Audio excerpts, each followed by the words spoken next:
Friends, आज के video में हम जून 2010 का पेपर सेकंड देख रहे हैं।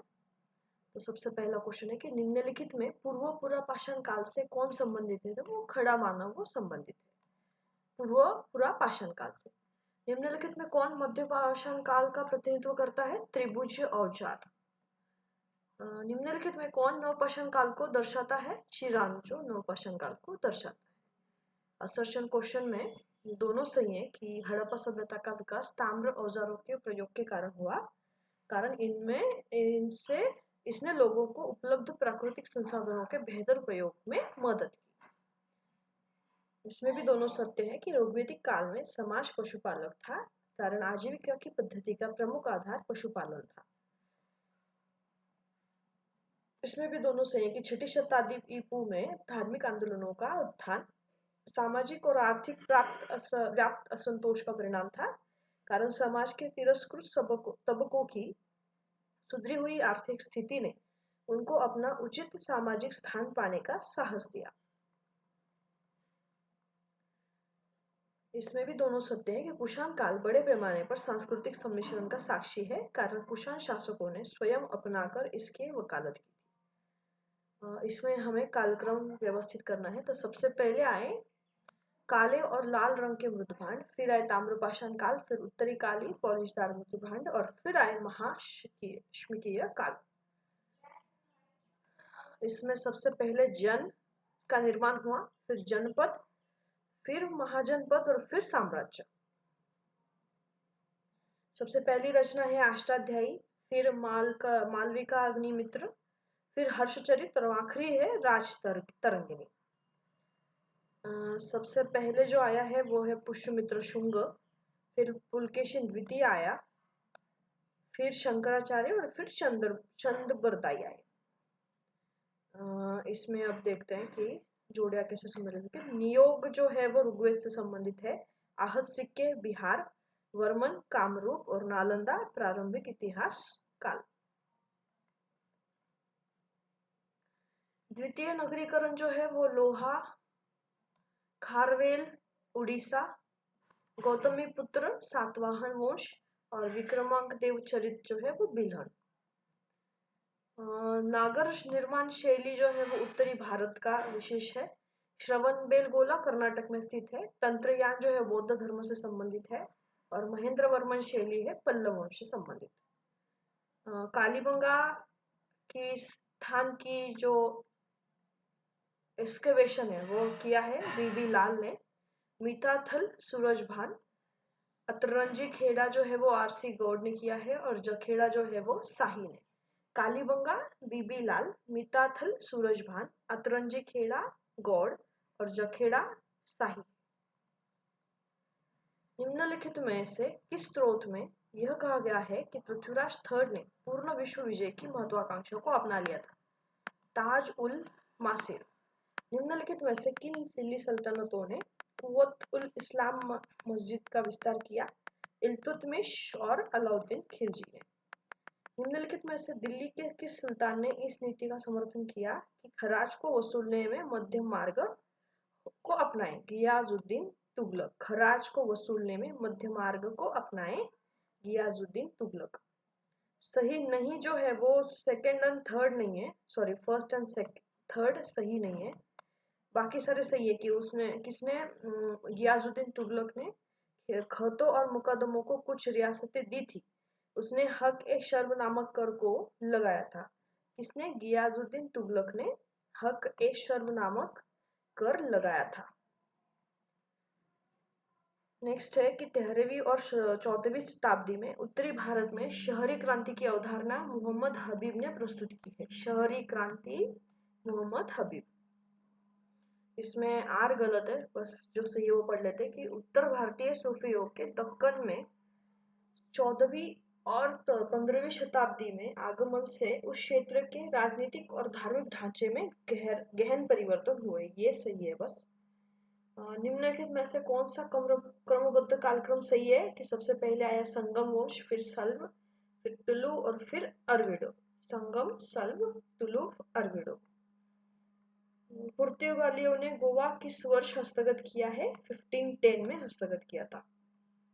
अब यहाँ पे कालक्रम लगाना है। सबसे पहले हुई है चिश्ती सिलसिले की दक्कन में स्थापना। चिश्ती सिलसिले की दक्कन में स्थापना। फिर है रामानंद के द्वारा वैष्णव भक्ति का प्रचार। फिर है इबादत खाना का बंद होना और फिर आदि ग्रंथ का संकलन। असर्शन क्वेश्चन है, इसमें आर गलत है, बस सही जो है पढ़ लेते हैं कि मुगल साम्राज्य में प्रचलित अन्य समस्त भूराजस्व निर्धारण पद्धतियों को अकबर ने समाप्त कर दिया था। बस यही सही है। मुगलों की मालवा विजय कब हुई है? 1561 में। इलाही युग का आरंभ 1584 में हुआ है। इलाही युग का आरंभ 1584। कश्मीर का मुगल साम्राज्य में विलय 1585 और उड़ीसा विजय हुआ है 1592 में। निम्नलिखित में से किन सचित्र पांडुलिपियों को अकबर के काल में तैयार किया गया है? तो राजकंवर और योग वशिष्ठ ही अकबर के काल में तैयार किया गया है। निम्नलिखित विदेशी यात्रियों में से किसने भारत में नील विनिर्माण का वर्णन किया है? विलियम फिंच ने यह वर्णन किया है। अब अहमद यादगार जो है वो तारीख सलाती ने अफनानिया से संबंधित है। सुजान राय है खुलासत उत तवारीख। ख्वाजा कामगार गैरत खां मासीर जहांगीरी। शाहनवाज खां मासिरुल उमरा। शाहू को मुगल कैद से किसने मुक्त किया था? शाहजादा आजम ने मुक्त किया था। किस अधिनियम के द्वारा ब्रिटिश संसद ने ईस्ट इंडिया कंपनी का भारत में व्यापारिक एकाधिकार समाप्त कर दिया? वो है चार्टर्ड एक्ट 1813 में ईस्ट इंडिया कंपनी का भारत में व्यापारिक एकाधिकार समाप्त किया गया। स्त्रियों से संबंधित जो है वो घटना कालानुक्रम लगानी है। जो सबसे पहली घटना घटी है बंगाल में सती प्रथा को समाप्त करने का कानून। फिर हिंदू विधवा पुनर्विवाह अधिनियम।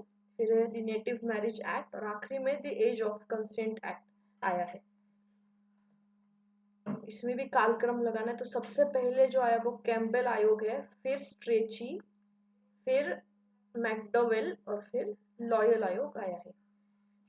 मौलाना शिबली नोमानी का संबंध है नदवतुल उलेमा से। ये बहुत बार रिपीट हो चुका है कि अहमदाबाद मिल हड़ताल में कितनी आय की वृद्धि हुई है? 35% की वृद्धि हुई थी।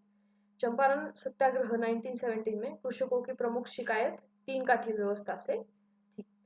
भारतीय राष्ट्रीय कांग्रेस ने अपने किस अधिवेशन में मौलिक अधिकारों का प्रस्ताव पारित किया था? और कराची 1931 में किया था। इसने तर्क प्रस्तुत किया कि औपनिवेशिक भारत के शासन काल में अन्य औद्योगिकरण नहीं हुआ था। वो मॉरिस डी मॉरिस ने कहा है। 1817 में हिंदू कॉलेज की स्थापना कलकत्ता में डेविड हेयर ने की थी। Hindu college Calcutta, David Hare. इसमें बुक्स के नाम और ऑथर्स लिखे हुए हैं। तो Maulana Abul Kalam Azad, India wins freedom उन्होंने लिखा है। फिर Dadabhai Naoroji, poverty and British rule in India. फिर सर सैयद अहमद खान ने लिखा है असबाब ए बगावत हिंद। और सुभाष चंद्र बोस का है इंडियन स्ट्रगल। फिर से जोड़ियां सम्मिलित करनी। चिनाबा जो है वो किट्टूर उपद्रव 1924 की घटना है। हाजी शरीयत उल्लाह जो है वो फर्राइची आंदोलन 1838 से संबंधित। अलोरी सीताराम राजू रंपा उपद्रव 1922 और कृष्णदाजी पंडित जो है वो गडकरी विद्रोह 1944 में संबंधित है। सर्वोच्चता की स्थायी शक्ति ब्रिटिश सरकार में निहित थी, जिसका उपयोग उसने किसके संबंध में किया है? वो देशी रियासतों के संबंध में है। स्थायी शक्ति के बारे में यह क्वेश्चन है। 1937 to 39 में कांग्रेस मंत्रिमंडल का नेतृत्व टी प्रकाशन में किया है। भारतीय संविधान की पांडुलिखन कमेटी के chairman doctor B R Ambedkar थे। फिर अभी घटना कालानुक्रम लगानी। सबसे पहले हुआ है अगस्त प्रस्ताव, फिर व्यक्तिगत सत्याग्रह, फिर क्रिप्स मिशन और फिर भारत छोड़ो आंदोलन हुआ था। किसे मानववाद का जनक समझा जाता था? पेट्रॉर्क को समझा जाता था। लॉर्ड को मिल शराब की भट्टी और बेकरी का उपयोग करने के लिए जो शुल्क अदा किया जाता था उसे कहते थे तायल। तायल कहा जाता था। सामान्य इच्छा के सिद्धांत के प्रतिपादक जो है वो रूसो है। और बहुमूल्य धातुवाद और अनुकूल व्यापारवाद संतुलन मूल लक्षण थे वाणिज्यवाद के। और आखिरी है कि इरास्मस ने जो बुक लिखी है वो प्रिंस ऑफ फॉली है। मैकियावेली ने जो लिखी है वो द प्रिंस है। थॉमस मोर ने लिखी हुई है यूटोपिया। और दांते ने लिखा है डिवाइन कॉमेडी। Thank you.